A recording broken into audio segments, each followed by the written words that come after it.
In early 2018, senators from both parties met with Donald Trump inside the White House. They were there to discuss the visa lottery system, which is a program that allocates visas to people from countries with historically low rates of immigration to the United States.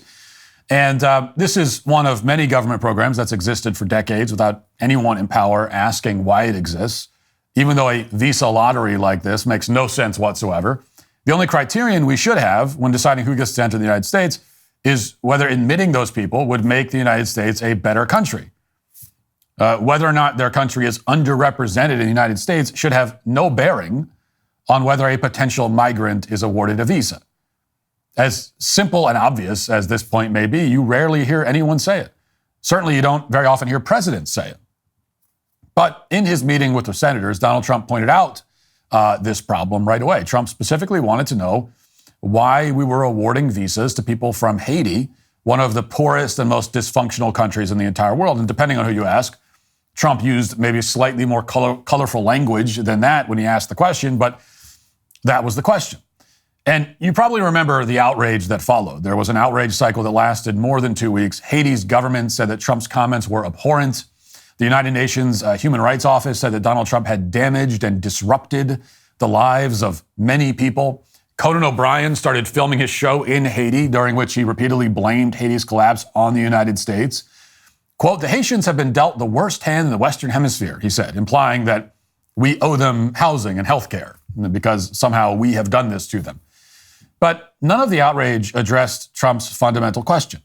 At no point did anyone in the press or the Democrat Party explain why we need to admit more Haitians into the U.S.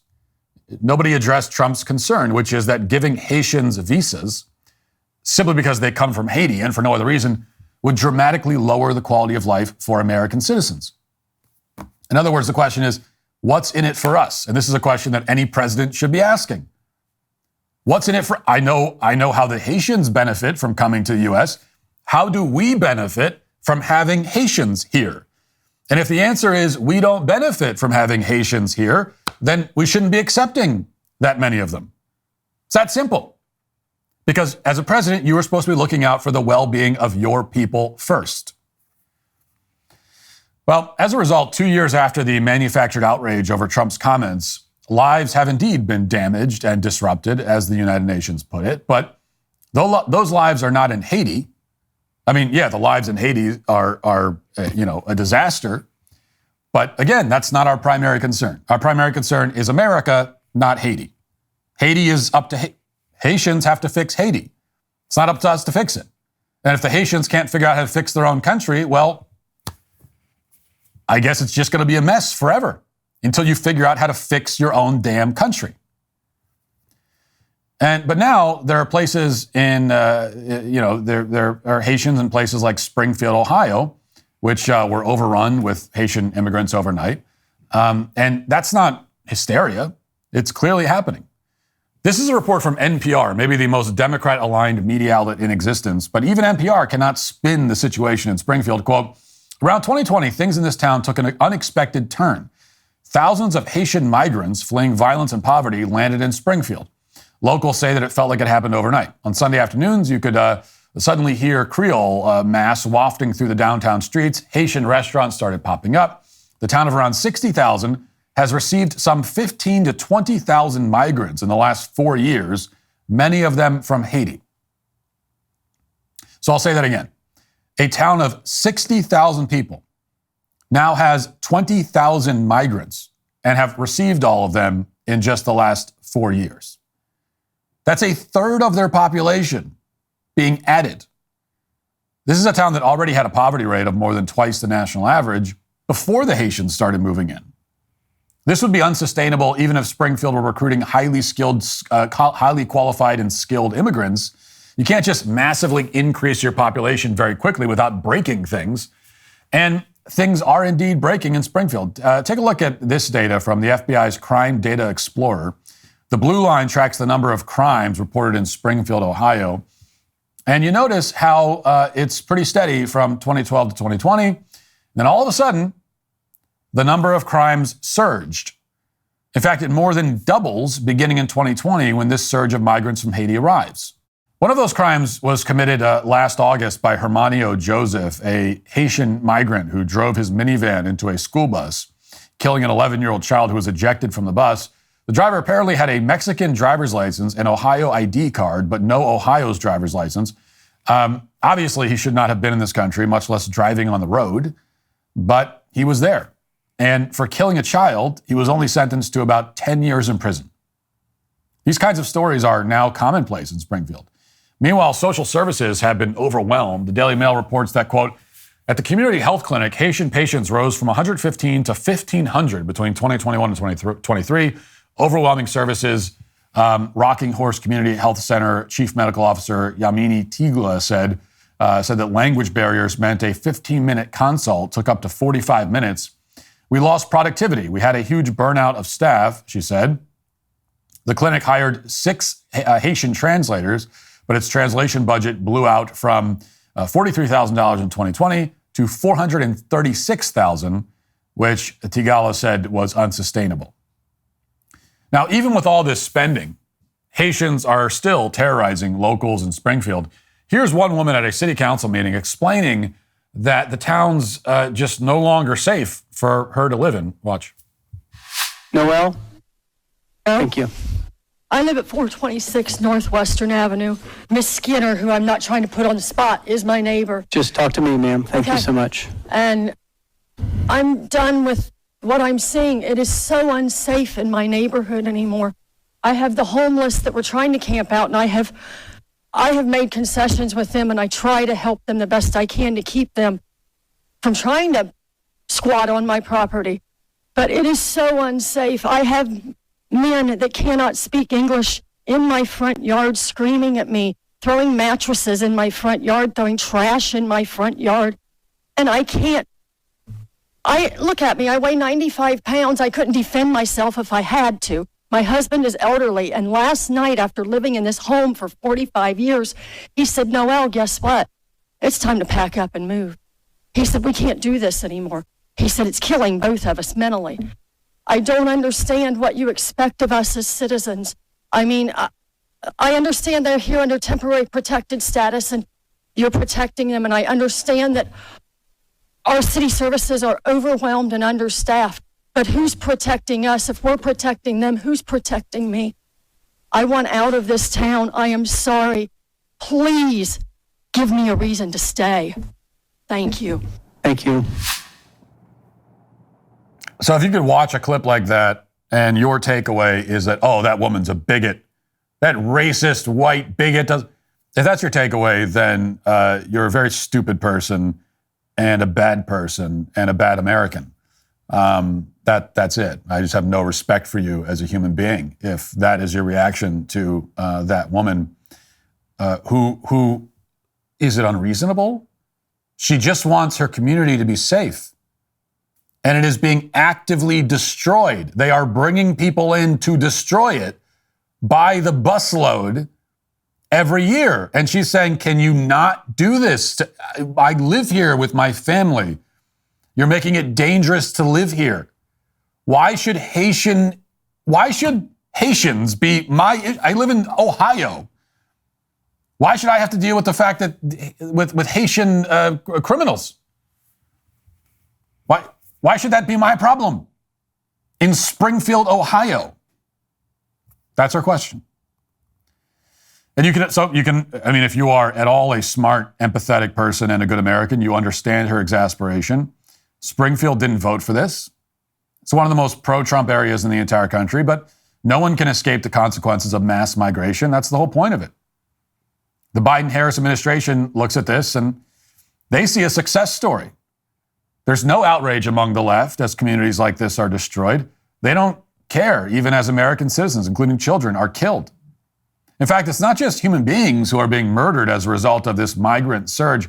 In Springfield, there are now reports on social media that Haitians are eating people's cats. So residents at city council meetings are also complaining that that, as well as Haitians are eating ducks on the side of the road.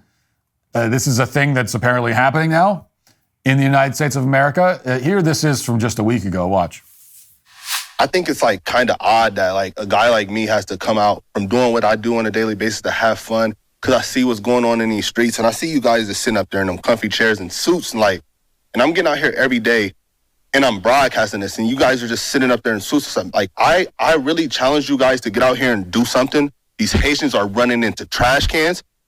They're running into buildings. They're running into, they flipping cars in the middle of the street. And I don't know how, like, y'all can be comfortable with this. Like, I don't know, like, who's getting paid from it. I honestly feel like someone's getting paid from it in the background. You got a bunch of people on a bus getting dropped off at a gas station to come down here.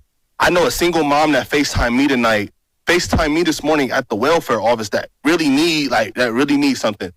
And it's nothing but immigrants over there. And I don't even want to like seem like I'm coming down on the immigrants, because it's the people that's bringing them down here. Because wherever they're at, that's what they're used to, bro. They're in the park grabbing up ducks by their neck and cutting their head off and walking off with them and eating them. Like,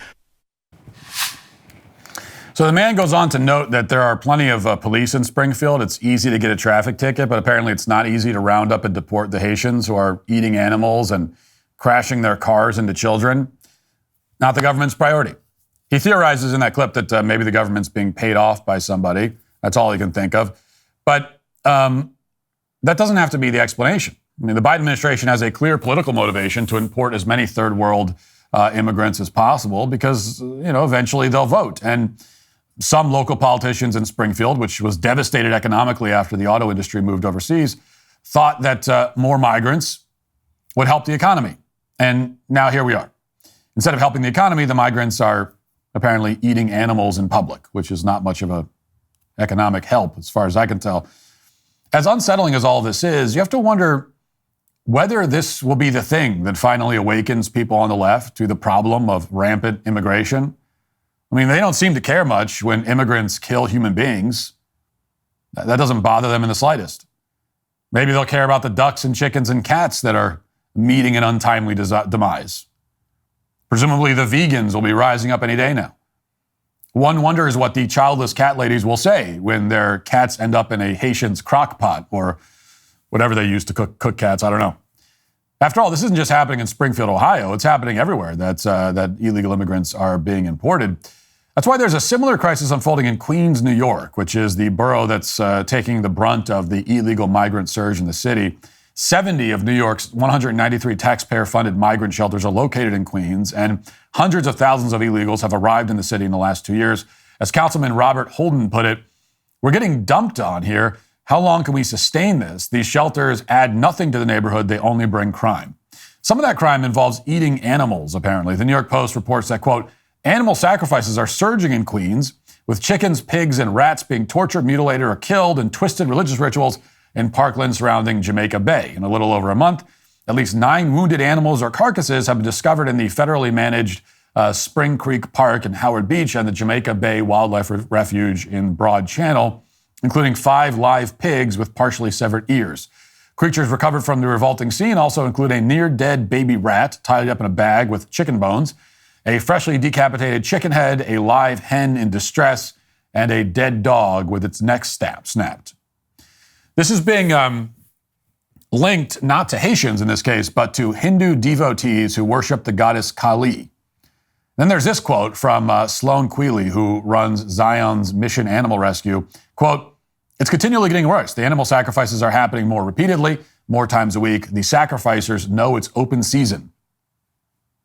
Yes, the sacrificers know that it's open season. And of course, those sacrificers typically have something in common, which is that they didn't come from the United States. These episodes are yet more evidence of a simple truism: import the third world, become the third world. Culture matters. When you allow a flood of third world people, you end up with an increasingly third world culture. And anyone who's ever been to a third world country knows that that's not generally going to be an improvement. Okay, you get fight clubs on the street. You get garbage all over the place and loud music playing around the clock. Watch. Long nights with loud music, kids playing outside, and garbage around the neighborhood is what tenants at this building on 10th Street and 44th Drive in Long Island City have been dealing with for the past few months. I have a lot of loud music. They have big speakers over there in the corner, particularly on the weekends. Kiko has been living in this building for 32 years and has never seen anything like it. It all started when the once 128-room Wyndham Hotel was turned into a New York City migrant shelter. He and other neighbors have seen kids riding up and down the sidewalk, jumping off porches, and at times taking showers by the spigot and even taking water to cook meals right on the street. There's like 2 or 3 cars that they use to cook. And then it appears that they're maybe selling the food to the people in the hotel. So he's lived there for more than 30 years and he's never seen anything like it, but it's happening now. Some of this may be because of the visa lottery, which allows people like this into the country illegally. A lot of it is because of asylum fraud or temporary protected status and so on. But the debate over whether these migrants are illegal or not isn't really the main issue here. That's because, as hard as it may be for either party to admit, illegal immigration is not the only problem. Unchecked immigration of any kind, illegal or legal, creates the same problems in this country. We do not erase the downside of importing many thousands of Haitians every year just by importing them legally. The immigrants that are reportedly conducting blood sacrifices on the street don't suddenly become acceptable because we give them a visa. The key point is that we do not want America to be like those places. We don't want America to become like Haiti or any third world country, which is why, again, it's a very simple equation. It really is. Before you bring any immigrant to this country from any other country, you should ask yourself not, how would it benefit this immigrant to be in America? No, you ask yourself, how would it benefit America to bring in these immigrants? And if the answer is, it will not benefit us, it will only hurt us, they should not be here. Okay? It doesn't mean that America has never benefited from immigration from any place in the world. It doesn't mean that we should never allow anyone to immigrate here ever again. No one's saying that. But how has America been strengthened by allowing a flood of Haitian immigrants, legally or illegally? In what way have we benefited? In what way are we a stronger country today because of all the Haitians we've added in the last 10 years? Can anyone lay that out for me? They can't. So whether this country becomes like Haiti or any similar place illegally or legally is basically irrelevant. If places like Springfield and Queens are ever going to become livable again, the people running the government have to admit that. And they have no choice but to get these people out of the country as quickly as possible. Hey, YouTube, thanks for listening to the show. If you'd like access to my full show with no ads, you should go to dailywire.com and use promo code Walsh to get 2 months free on all annual plans. See you there.